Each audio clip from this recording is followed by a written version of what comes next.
ভাই উঠবেন আপনারা, উঠবেন।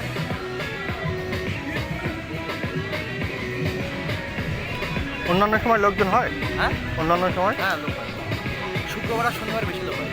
আজকে তো কম কেন, বৃষ্টির জন্য? বৃষ্টির জন্য সকাল টাইমে তো হয়েছিল, তাই? কালকেও বৃষ্টিতে বিকেলে এই করছে, আজকে ওই সবথেকে বেশি লোক হচ্ছে ঈদের দিন, অনেক লোক জাম হয়ে যাওয়া।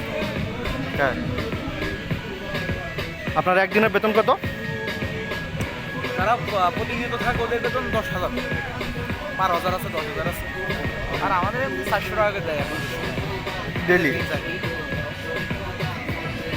খারাপ না? তাদের পরিবারের সাথে আমরা সম্পৃক্ত, বুঝছেন? তাদের পরিবারের আমাদের যে সোয়াগ আছে, সোয়াগের সাথে আমরা বেড়াই। একটা লোক টাকা